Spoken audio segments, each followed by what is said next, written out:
Welcome, everybody. I'm Liz McDonald, filling in for Judge Napolitano. Tonight, can Congressman Ron Paul, the front runner, withstand the attacks? Newt Gingrich has already attacked the congressman without naming him, suggesting that Ron Paul does not understand how dangerous the world is. But Congresswoman Michele Bachmann was far more direct in her own attack. Take a listen to this. Ron Paul would make a very dangerous president. Ron Paul would wait until the United States had a city that was taken out by a nuclear weapon. All right, our first guest believes Congressman Ron Paul's foreign policy positions are misunderstood and misrepresented by the media. He's Doug Weed. He's presidential historian and senior advisor to the Ron Paul campaign. So, sir, how has he been misrepresented in the media? Well, that clip you just ran is a good example. Ron Paul is in favor of the Constitution. He's not against war. If there's a crisis, you don't let some hysterical congresswoman from Minnesota decide when we go to war and where we go to war. You take it to the U.S. Congress.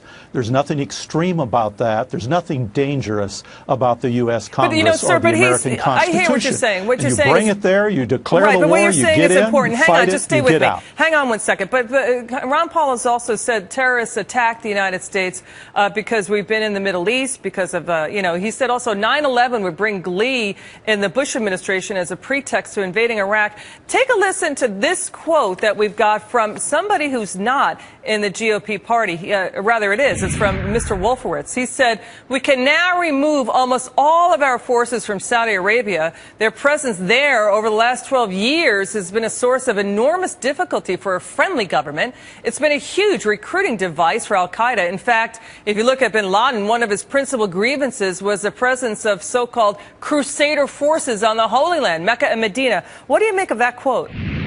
Well, a lot of people agree with that. And in 1953, Ron Paul points out, we went into the Middle East and we threw out a democratically elected prime minister of Iran.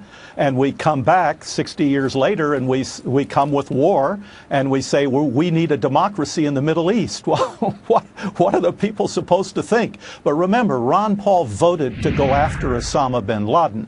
And Ron Paul was the only public figure who defended Israel when she took out those nuclear reactors in Iraq. He's not against force and he's not against war. He's in favor of the American Constitution and allowing Congress to deliberate when we should go to war, because there's unintended consequences to these wars. We need to think them through before we fire the gun. All right, so we've got a 27-year-old now running North Korea, a nuclear-armed state. We've got the Middle East, especially Egypt, still unraveling. We've got, the continued rise of Iran. How would a Ron Paul presidency handle, number one, what's going on in North Korea, and then number two, the Middle East?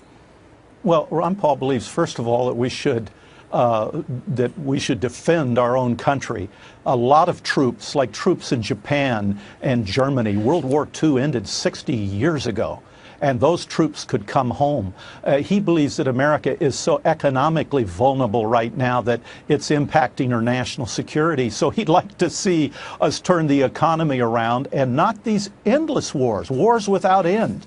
I mean, there are candidates for president who think we should invade Somalia because al-Qaeda's there, or Nigeria. You look at Egypt, and you mentioned Egypt, and that's a good example of unintended consequences that Dr. Paul talks about. There are 13 million Christians in Egypt, including the large Coptic Christian community, that could be slaughtered now with a change of government there, with the Muslim Brotherhood taking over with Sharia law. And you look back on the war in Iraq, after we've left Iraq now, the Christian community's been wiped out. A church 1,000 years old in Mosul has been bombed and destroyed. You used to work for. I'm sorry, hang on. You used to work for. Hang on. You used to work for George W. Bush. That's interesting comments that you make now about the Iraq War. How do you square that?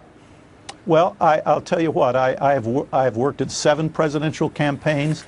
I've co-authored books with presidents. I've interviewed 6 or 7 of the presidents and first ladies and 19 of their children. And I served in the White House for 1 president and advisor to 2 presidents. And I have never served anyone more incorruptible than Ron Paul. I sleep better at night because he's a principled person who believes in the Constitution.